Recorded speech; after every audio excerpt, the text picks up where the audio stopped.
أعوذ بالله من الشيطان الرجيم كان الناس أمة واحدة فبعث الله النبيين مبشرين ومنذرين وأنزل معهم الكتاب بالحق ليحكم بين الناس فيما اختلفوا فيه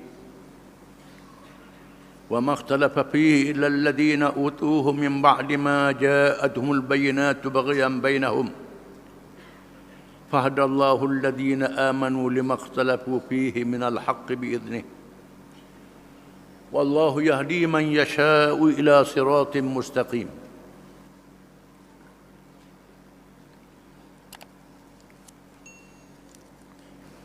Maksudnya, pada mulanya manusia itu ialah umat yang satu, yakni menurut agama Allah yang satu. Tetapi setelah mereka berselisihan, maka Allah mengutuskan nabi-nabi sebagai pemberi khabar gembira kepada orang-orang yang beriman dengan balasan syurga dan pemberi amaran kepada orang-orang yang engkar dengan balasan azab neraka. Dan Allah menurunkan bersama nabi-nabi itu kitab-kitab suci yang mengandungi keterangan-keterangan yang benar untuk menjalankan hukum di antara manusia mengenai apa yang mereka perselisihkan. Dan sebenarnya tidak ada yang melakukan perselisihan melainkan orang-orang yang telah diberi kepada mereka kitab-kitab suci yang tersebut, iaitu sesudah datang pada mereka keterangan-keterangan yang jelas nyata. Mereka berselisih semata-mata kerana hasad dengki sesama sendiri. Maka Allah memberikan petunjuk kepada orang-orang yang beriman ke arah kebenaran yang diperselisihkan oleh mereka yang derhaka itu dengan izinnya. Dan Allah sentiasa memberi petunjuk hidayahnya kepada sesiapa yang dikehendakinya ke jalan yang betul lurus menurut undang-undang peraturan Allah.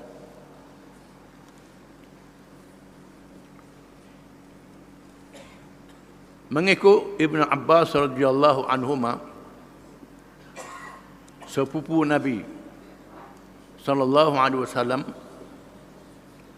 yang alim dalam ilmu Al-Quranul Karim,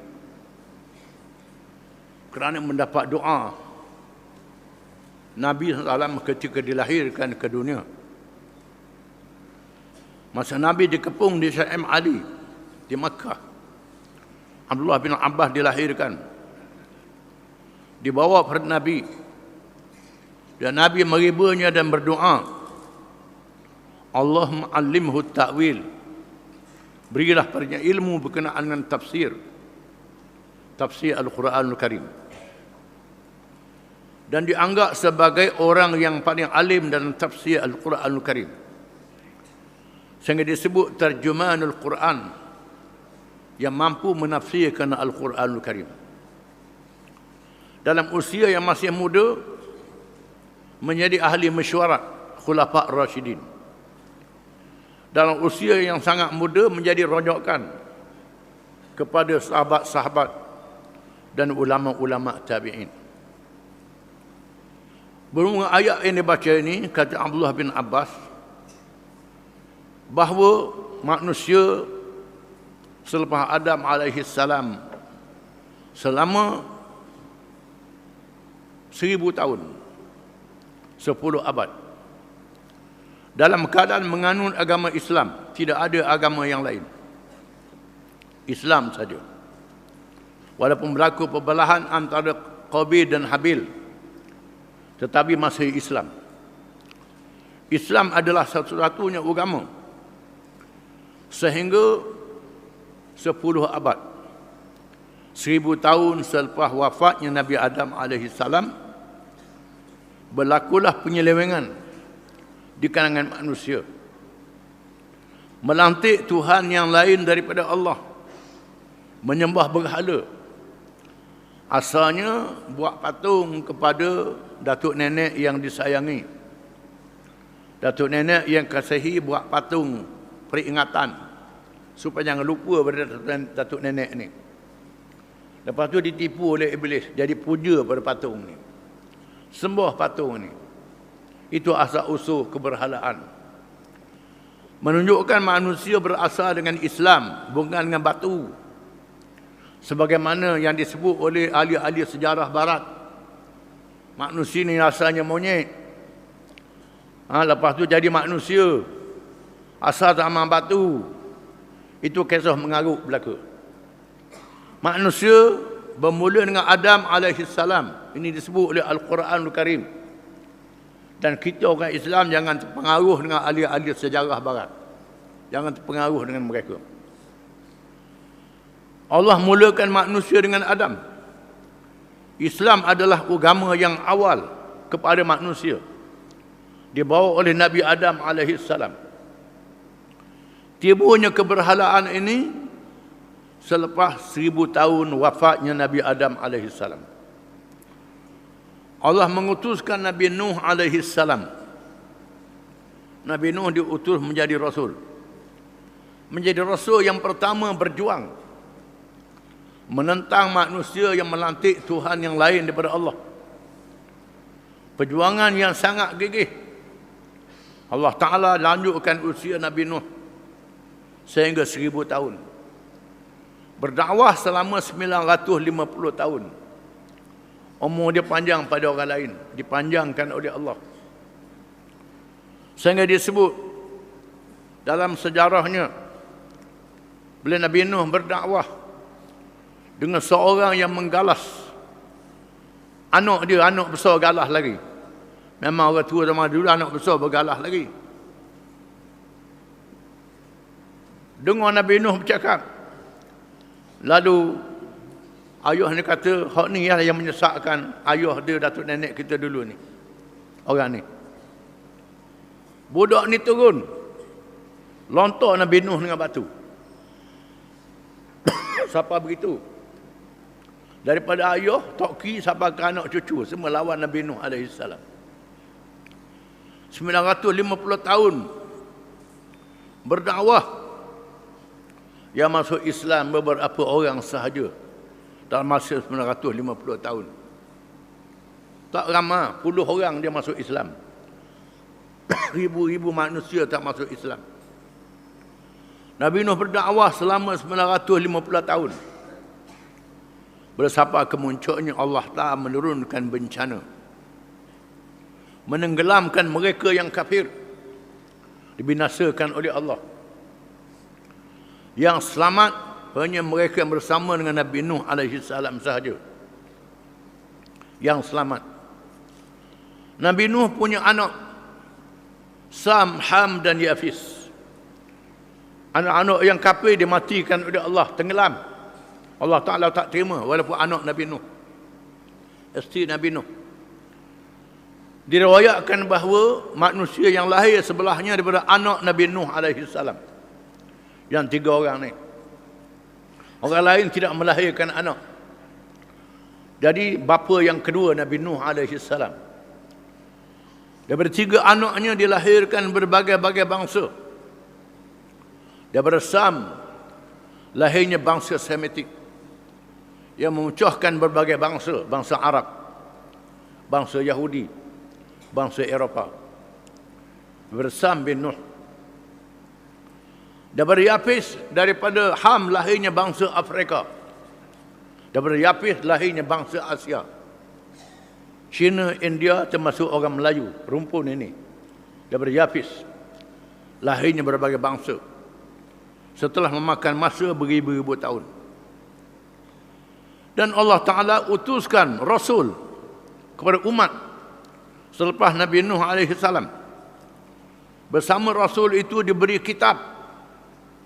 Bukan saja 4 kitab, banyak kitab. Bukan saja Taurah, Zabur, Injil dan Quran. Di sana ada sahifah-sahifah.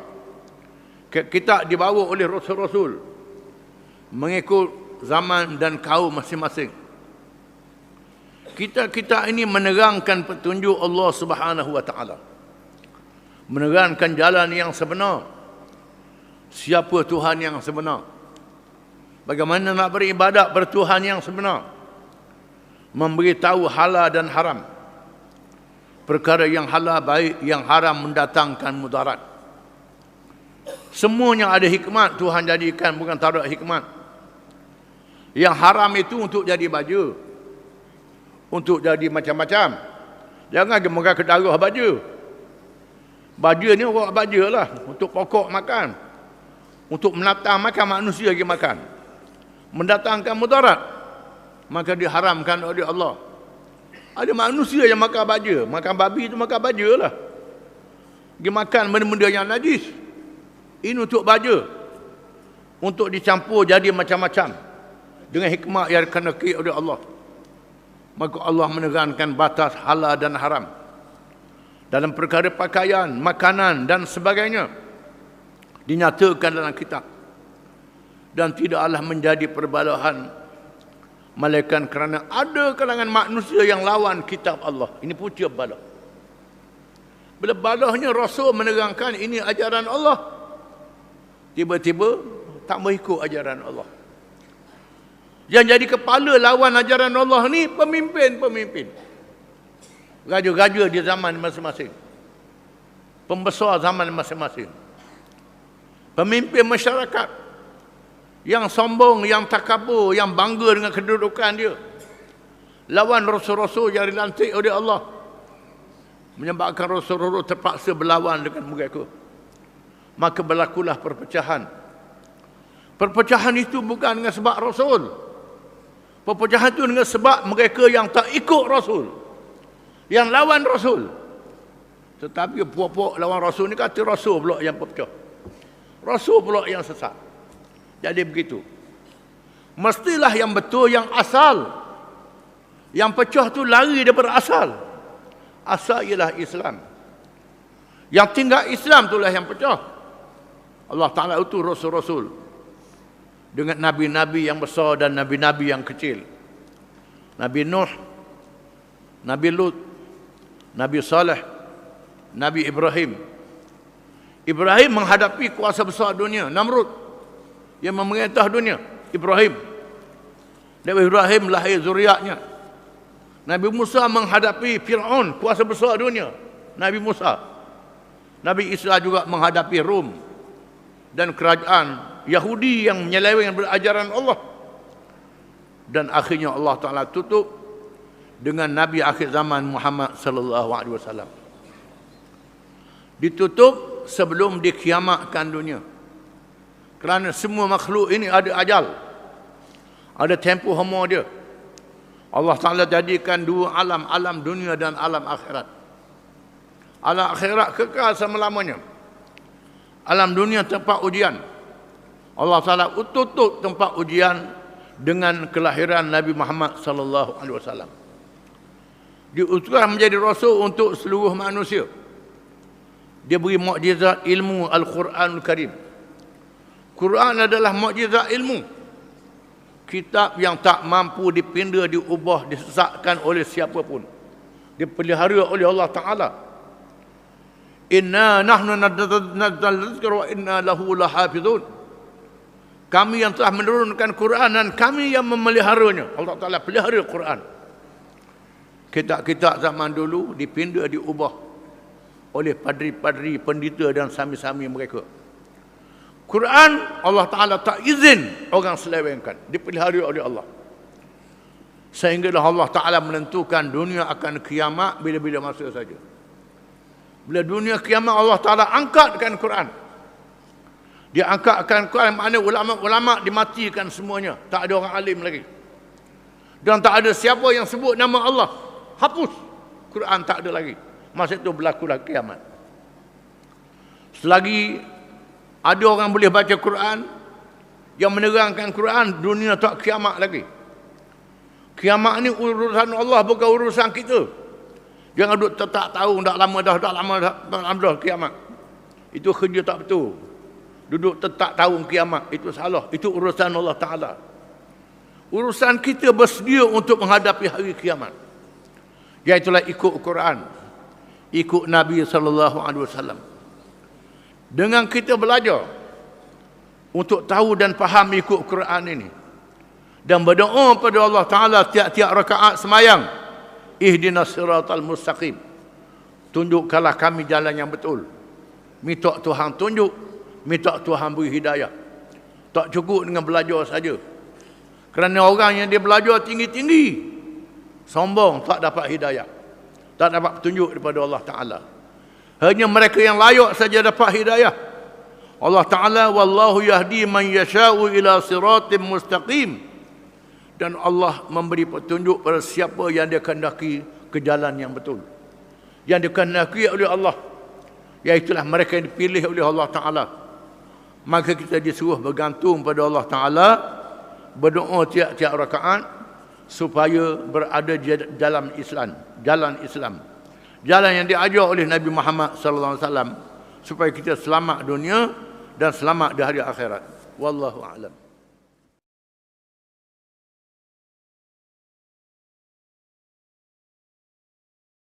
أعوذ بالله من الشيطان الرجيم أم حسبتم أن تدخلوا الجنة ولما يأتكم مثل الذين خلوا من قبلكم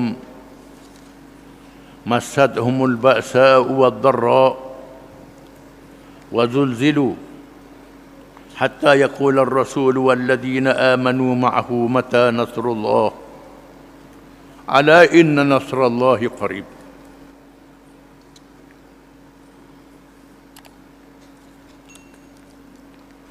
Maksudnya, adakah patut kamu menyangka bahawa kamu akan masuk syurga padahal belum sampai kepada kamu ujian dan dugaan seperti yang telah berlaku kepada orang-orang yang terdahulu daripada kamu? Mereka telah ditimpa kepapaan, kemusnahan harta benda dan serangan penyakit serta digoncangkan oleh ancaman bahaya dan musuh. Berkatalah Rasul dan orang-orang yang beriman yang berada bersertanya,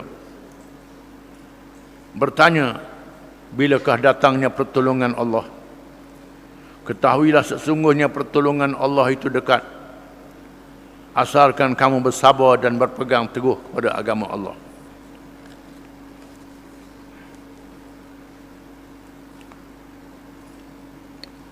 Ayat ini menyatakan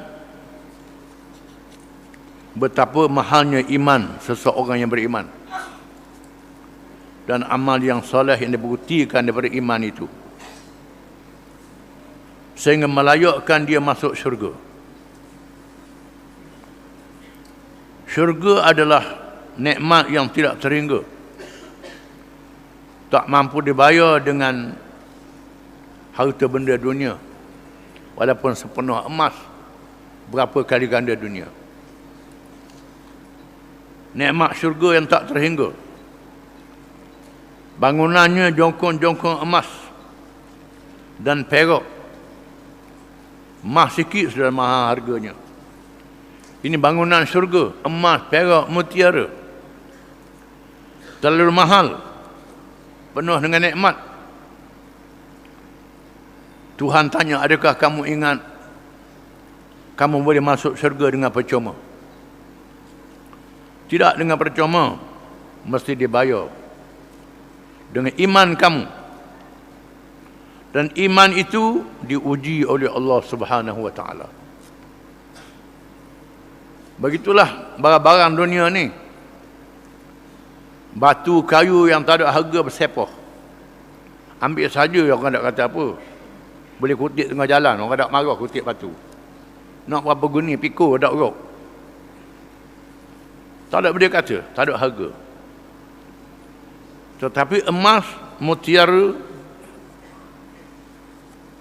intan belian yang mahal, payah untuk mengambilnya. Digali, diambil dari batu yang pejal, diselam dalam laut, dibakar, dipukul, dibakar lagi, barulah keluar emas sedikit saja yang mahal harganya. Boleh diuji. Begitulah iman yang ada dalam diri kita ini, yang nak dia bayar dengan syurga. Am hasibtum an tadkhulul jannah, Adakah kamu ingat, kamu mengira kamu boleh masuk syurga dengan percuma? Walamma ya'tikum mathalul ladzina khalau min qablikum. Padahal belum lagi datang kepada kamu ujian yang menimpa orang-orang yang lebih dahulu daripada kamu. Massathumul ba'sa wad-dharra. Mereka disentuh oleh kesakitan, kesusahan dan kemudaratan. Dalam hidup ini kita diuji dengan sakit, bukan sihat saja. Diuji dengan lapar, bukan kenyang saja. Diuji dengan dahaga, bukan puas selama-lama. Diuji dengan rugi, bukan untung selama-lama. Diuji. Tiap-tiap orang mesti diuji oleh Allah Ta'ala. Orang yang beriman sabar menghadapi ujian ini. Orang yang tak beriman tak sabar. Bunuh diri pun ada. Bunuh diri kerana hutang banyak, bunuh diri kerana cita-cita tak dicapai, bunuh diri, putus asa. Ini mereka yang tak tahan diuji.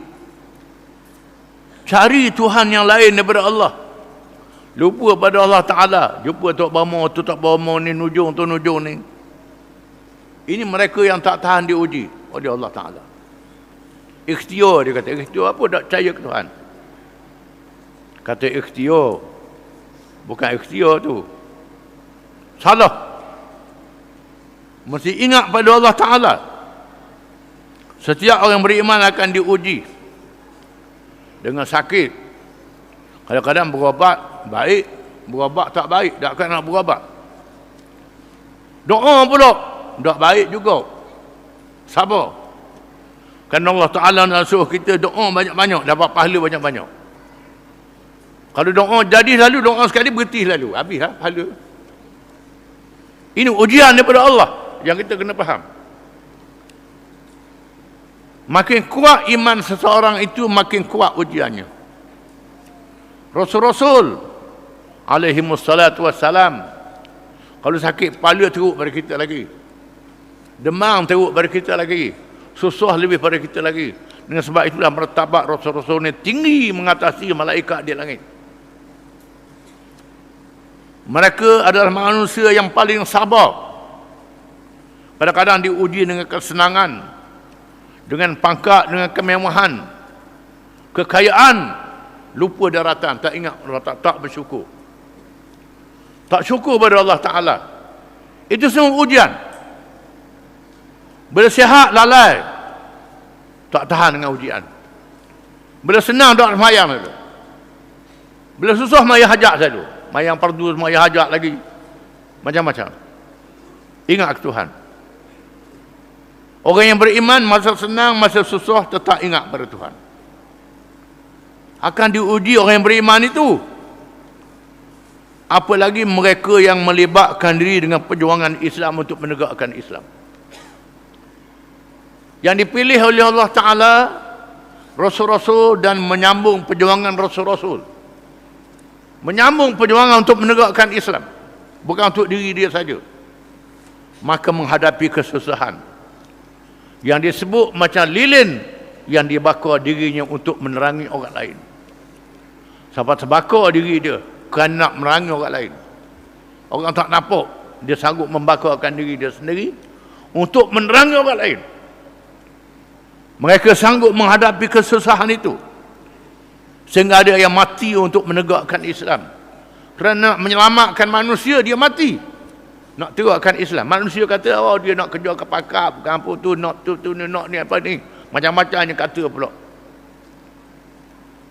Orang tak tahu niat dia nak menegakkan Islam. Dia ingat orang tegakkan Islam ni malaikat, makan tak, minum tak, apa tak, tu tegakkan Islam. Manusia tetap manusia, berusaha untuk meninggikan Islam dengan apa cara? Diuji dengan fitnah, diuji dengan ujian yang dilakukan oleh musuh-musuh. Wazulzilu, digoncang dengan sehebat-hebatnya. Musuh menyerang, musuh bertindak, ada yang ditangkap, Ada yang dibelasah, yang dihukum. Hanya mereka yang dipilih oleh Allah Ta'ala. Dengan sebab itu Allah Ta'ala memilih rukhsah, mengwipit rukhsah dan azimah. Bila seorang yang beriman menghadapi ujian, dipilih dua perkara. Yang pertama rukhsah, yang kedua azimah. Rukhsah ialah memilih dengan cara jaga iman dalam hati. Ini untuk orang jahil. Orang tak ada pengetahuan, tak tahu nak jaga iman dia, dia tak bercakap alasnya. Jaga diri dia, jaga semayang dia, jaga anak beranak dia, cukup dia je. Tapi orang yang tahu berkenaan dengan Islam, dia kena pilih azimah. Macam Nabi-Nabi, walaupun dia sembelih, walaupun dibelasah, walaupun apa, dia tetap bercakap. Para ulama-ulama yang mewarisi ajaran Nabi, dia mesti bercakap. Walaupun dia susah. Imam Ahmad, bila menghadapi Nabi Musa, Tuhan kata pergi berjumpa dengan Fir'aun. Fir'aun nak bunuh dia, pergi jumpa juga dengan Nabi Harun. Ibrahim berjumpa dengan Namrud, dibakar dalam api. Tak angguh, cakap lagi, tak berhenti. Dihalau, tak berhenti. Oleh ayah dia dan oleh kerajaan Namrud daripada tanah airnya. Tak berhenti menyatakan Islam. Ini dia Islam. Yang bercanggah dengan Islam tak boleh. Ini lawan dengan Islam, lawan Allah Ta'ala. Imam Ahmad bin Hanbal menghadapi kerajaan yang menganut mazhab Mu'tazilah. Di zamannya, khalifah menganut ajaran Mu'tazilah. Banyak ulama-ulama yang ikut kerajaan. Imam Ahmad tegas mengatakan mazhab Mu'tazilah ni salah. Menyebabkan dia ditangkap, menyebabkan dia dibelasah, disebat. Lalu murid-murid dia kata, wahai Syekh, apa salahnya senyap saja, jangan bercakap. Imam Ahmad kata, iza sakata al-alimu taqiyatan wal jahilu yajhalu famata yatabayyanul haq. Bila orang alim diam kerana memelihara diri dia, orang jahil dalam kejahilan, bilakah kebenaran akan ternyata?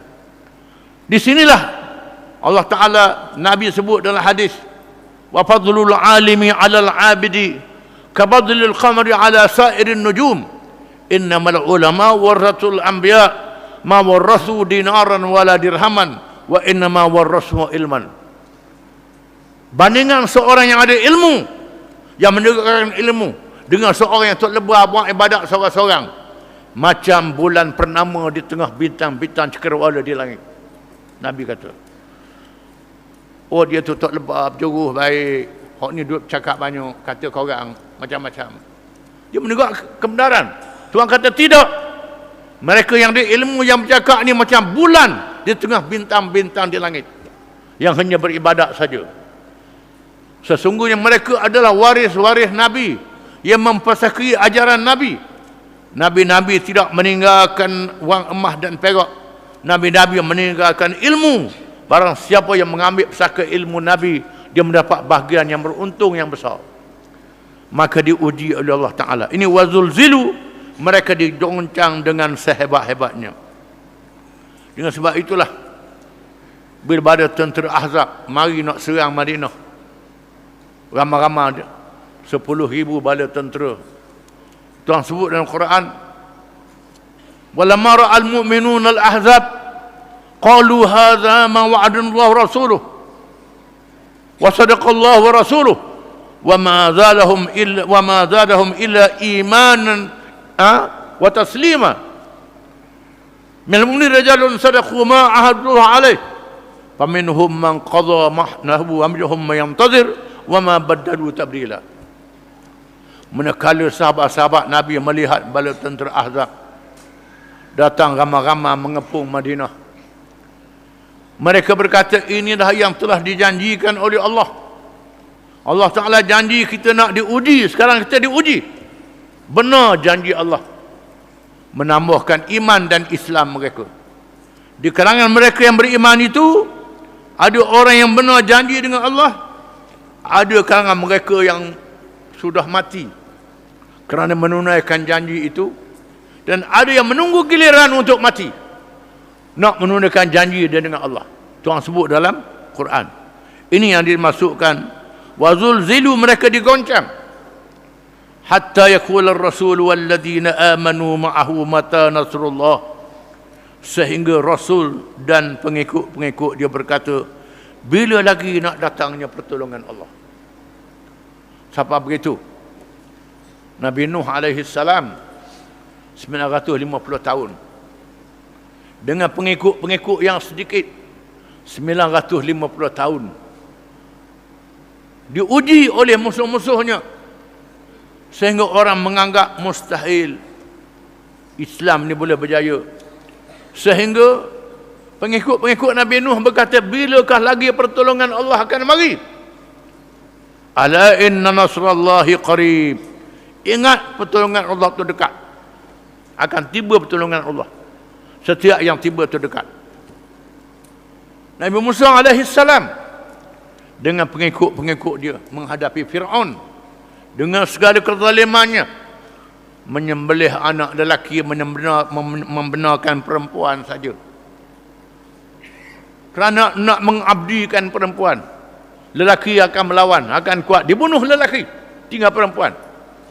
Sebab begitu sekali, sikit orang lelaki. Wa qala Musa rabbana innaka ataita fir'auna wa mala'ahu zinatan wa amwalan fil hayatid dunya. Rabbana liyudillu an sabilik. Rabbana tumis ala amwalihim washdud ala qulubihim fala yu'minu hatta yarawul adzab al-alim. Qala qad ujibat da'watukuma fastaqima wa la tattabi'an sabila alladhina la ya'lamun. Dan berkatalah Nabi Musa berdoa pada Allah Ta'ala. Nabi Harun, abang dia, bersama dengan dia.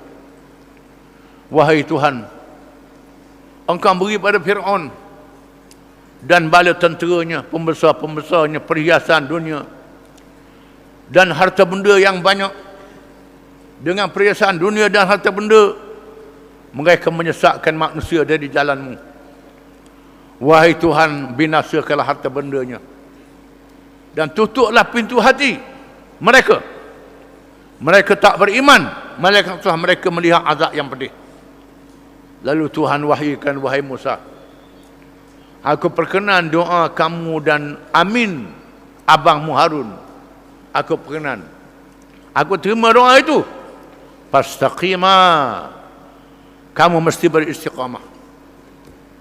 Istiqamah ni makna ikut jalan yang betul, jangan berganjak. Wala tattabi'an sabila alladhina la ya'lamun. Jangan ikut jalan orang yang tak erti. Siapa yang tak erti? Yang tak erti ni dua jenis. Yang pertama, mereka yang menganggap Islam tidak akan menang sampai bila-bila. Ini tak erti.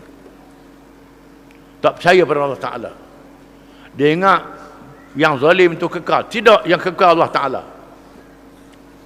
Dia tak percaya Islam ni boleh berjaya. Sampai bila-bila Islam tak akan menang. Ini ada dalam kepala banyak manusia. Ini mereka yang tak tahu. Yang kedua, mereka yang nak menang cepat. Hari ini doa, esok menang lalu. Ini tak erti. Dia ingat iman ni murah sangat, iman ni mahal. Dibayar dengan harga yang mahal, dengan pengorbanan. Allah Ta'ala memerlukan bayaran orang yang sanggup mati, menghabiskan harta dia. Bila tiba masanya, Allah Ta'ala beri kemenangan itu. Istiqamah, ulama mengatakan jarak masa antara Tuhan kata aku perkenan doamu wahai Musa, lepas 40 tahun. Bukan Tuhan kata aku perkenan tu esok Fir'aun mati selalu. Tidak. Selepas 40 tahun barulah dibinasakan Fir'aun bala tenteranya. Selepas 40 tahun sebahagian pengikut dia mati. Nabi Musa pun mati. Nabi Musa dan Nabi Harun mati, tak sampai ke Palestin, mati. Yusha' bin Nun yang berjaya masuk ke Palestin. Nabi Musa sendiri tak sempat melihat kemenangan menegakkan negara yang beraman dengan kitab Taurat. Disambung oleh Yusha' bin Nun. Bukan mesti kemenangan itu kita melihat di atas dunia. Ada orang yang menang di akhirat, tak sempat di dunia. Ada orang yang menang, dunia pun dia tengok, akhirat dia tengok. Ada macam itu. Tapi akan berlaku. Ala inna nasrallahi qarib. Ingatlah pertolongan Allah itu hampir. Dan Nabi kita Muhammad SAW percaya Islam menang setelah Nabi sapa di Madinah. Dalam perjalanan Nabi dah tahu Parsi dan Rom akan jatuh, Islam akan menang. Jatuh Parsi dan Rom ni bukan zaman Nabi, zaman Sayyidina Umar. Nabi wafat, Sayyidina Abu Bakar mati, Sayyidina Umar barulah berlakunya. Konstantinopel, Nabi kata Islam akan tawan Konstantinopel. Bukan zaman Nabi, bukan zaman Khulafa' Rasyidin, bukan zaman kerajaan Amawiyah, bukan zaman kerajaan Abbasiyah, zaman Utsmaniyah, Muhammad Al-Fatih. Selepas hampir 1000 tahun, barulah Konstantinopel ditawan oleh Islam. Ada hadis lagi Ar-Rumiyah, Islam akan menawan Rom. Rom Itali akan dikuasai oleh Islam. Ini doa lagi. Ini doa lagi. Rom masih lagi di bawah Roman Katolik sehingga hari ini. Tapi Nabi sebut Rom akan dikuasai oleh Islam. Nabi sebut. Jangan kata, oh tak ada, tunggu kiamat lah. Nabi sebut Rom akan ditakluk oleh Islam. Nabi sebut. Menunjukkan ada masa lagi untuk Islam, untuk menakluk Rom Itali. Dan hari ini kita sedang menyaksikan bagaimana ada padri-padri yang sudah masuk Islam. Ada rabai-rabai Yahudi yang sudah masuk Islam, yang menyaksikan kebenaran Islam itu. Malahnya orang Islam pula tak percaya. Tak percaya. Ini salah. Dan sebab itu Tuhan sebut dalam ayat ni akan diuji iman itu. Yang penting kita kena percaya janji Allah tu, percaya. Allah Ta'ala buktikan janji dia benar. Janji Allah adalah benar. Tuhan tunjuk contoh Nabi Musa AS. Dilahirkan dalam keadaan Fir'aun mengeluarkan undang-undang menyembelih anak lelaki yang dilahirkan. Oleh kerana lelaki sikit, lalu Fir'aun ubah undang-undang. Tahun ni bunuh, tahun depan tak bunuh. Tahun depan tak bunuh pula. Tahun ada bunuh tu Nabi Harun Zuhair. Zuhair Nabi Harun. Tahun yang Fir'aun tak bunuh budak. Tahun yang bunuh tu Musa lahir. Bila Musa lahir, tahun bala tentera Fir'aun cari. Pulih-pulih Fir'aun cari orang mengandung, kalau beranak nak sembelih buat lelaki. Tuhan kata ke ibu Nabi Musa, campur anakmu dalam sungai. Letak anakmu dalam peti kayu, peranyuk dalam sungai. Anakmu akan kembali semula kepadamu. Allah Ta'ala yang berjanji adalah benar. Tuhan kata.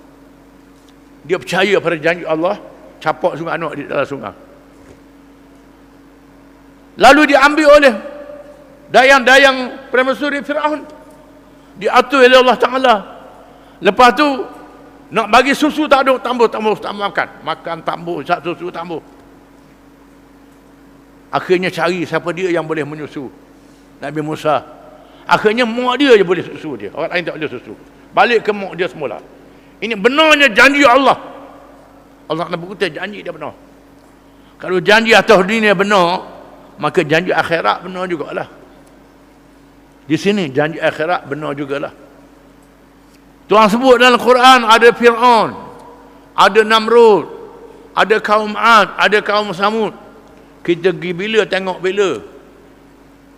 Hari ini orang cari, gali dalam tanah, temu bekas-bekas kaum Samud.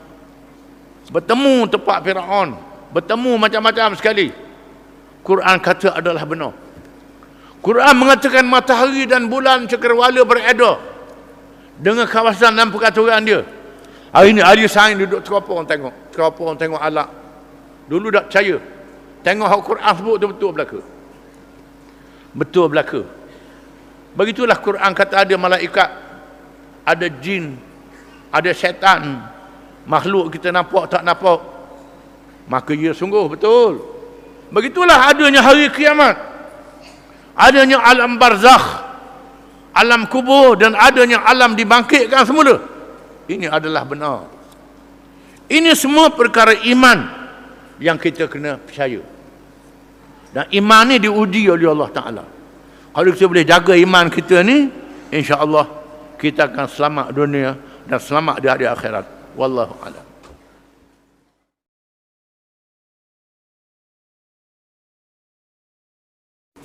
أعوذ بالله من الشيطان الرجيم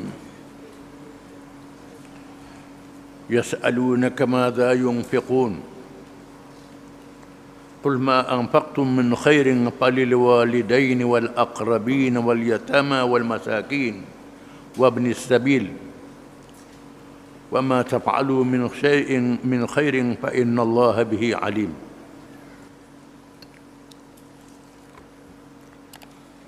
Mereka bertanya kepadamu, wahai Muhammad, apakah yang akan mereka belanjakan dan kepada siapakah? Katakanlah, apa jua harta benda yang halal yang kamu belanjakan, maka berikanlah pada dua ibu bapa dan kaum kerabat dan anak-anak yatim dan orang-orang miskin dan orang-orang yang terlantar dalam perjalanan, dan apa jua yang kamu buat dari jenis-jenis kebaikan, maka sesungguhnya Allah sentiasa mengetahuinya dan akan membalas dengan sebaik-baiknya. Ayat ini jawapan Allah kepada sahabat-sahabat Nabi, orang Islam yang awal yang nak buat kebajikan. Bertanya, macam mana kami nak membelanjakan harta, nak bagi sumbangan? Mana lebih baik sumbangan diberi kalau ada pitih banyak, ada harta banyak? Allah Ta'ala kata, Qul, katakanlah wahai Muhammad SAW,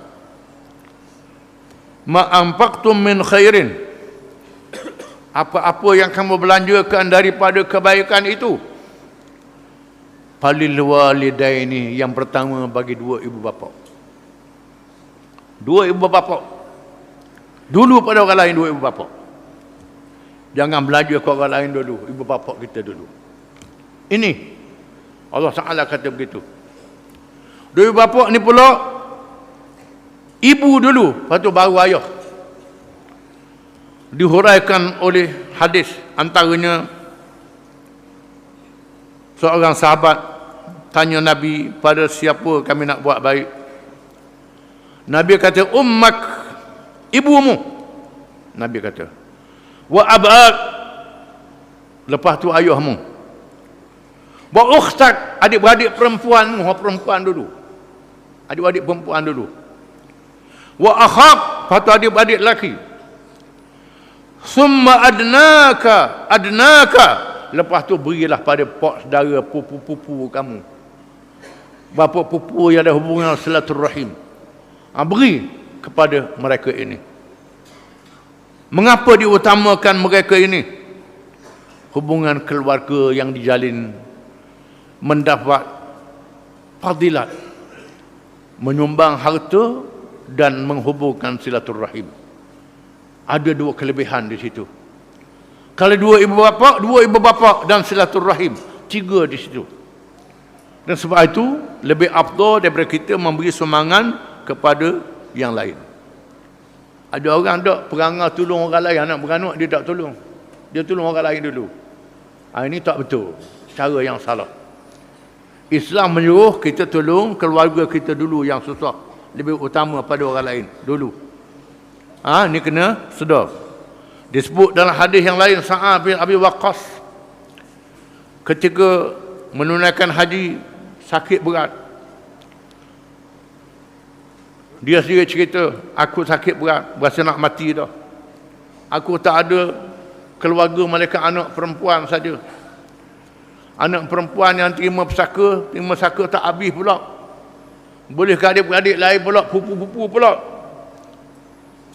Lalu Nabi ziarah, wahai Rasulullah, saya sekarang ni dah huzur, saya tak ada terima pesaka melainkan anak perempuan saya. Adakah boleh saya nak wasiat harta saya? Nak wasiat semua. Hak lebih daripada pesaka nak wasiat. Nabi kata jangan. Separuh pun tak boleh. 1/3 itu sudah besar, kata Nabi. Wasiat tak boleh lebih pada 1/3. Mesti kena tinggal pesaka untuk keluarga. Sesungguhnya engkau meninggalkan keluargamu dalam keadaan ada harta, lebih baik engkau tinggalkan mereka dalam keadaan bangsa minta sedekah, kata Nabi. Walaupun namanya sepupu, dua pupu yang boleh terima pesaka sebagai contohnya, oh jauh, tak ada pasal-pasal boleh pesaka ke dia. Tidak boleh biar dia dapat pesaka kalau tak ada waris-waris yang dekat pada kamu. Kerana kamu tinggal keluargamu dalam keadaan yang ada harta lebih baik dan keadaan dia minta sedekah. Kalau dia minta sedekah, mu mati orang tanya siapa dia tu, sepupu Sa'ad tu. Siapa dia tu, dua pupu Sa'ad tu, anak beranak Sa'ad tu. Oh, Sa'ad tak tolong anak beranak dia. Buruk namamu bila mu sudah meninggal dunia. Jangan duduk ke masa mu hidup saja. Di sinilah disuruh kita membelanjakan harta kita dalam menghubungkan silaturrahim antara keluarga mengikut senarai keluarga yang Allah Ta'ala sebut, iaitulah ibu bapa, kemudian keluarga yang lepas dari ibu bapa, adik-beradik, pupu, mengikut seterusnya. Lepas tu barulah wal yatama, anak-anak yatim. Baru pada anak yatim lepas pada keluarga. Kita dok anak yatim dulu, keluarga kediam. Quran sebut anak yatim lepas pada keluarga. Ini senarai yang Allah Ta'ala beri. Anak yatim pula ada anak yatim yang ada harta, anak yatim yang kaya pun ada. Bukan mesti anak yatim tu miskin. Ada anak yatim yang terima pesaka yang banyak. Yang ni tak berhajat pertolongan. Wal masakin, orang-orang miskin yang pendapatan dia tak cukup. Ni boleh beri, boleh tolong. Tak kira siapa dia, asal dia orang Islam. Bahkan setengah ulama kata kalau habis orang Islam, beri orang bukan Islam. Ajak orang bukan Islam tu masuk Islam.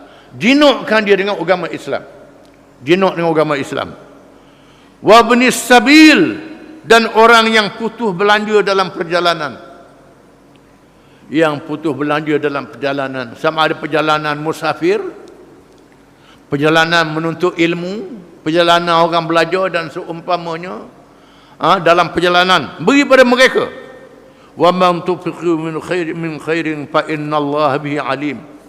Dan apa-apa yang kamu belanjakan daripada yang baik, apa yang kamu buat daripada yang baik, fa innallaha bihi alim, maka sesungguhnya Allah terhadapnya maha mengetahui. Allah Ta'ala tahu segala-galanya. Mu jangan bimbang. Takut orang tak tahu kan, panggil surat khabar, panggil dengan ambil gambar pula, takut orang tak tahu.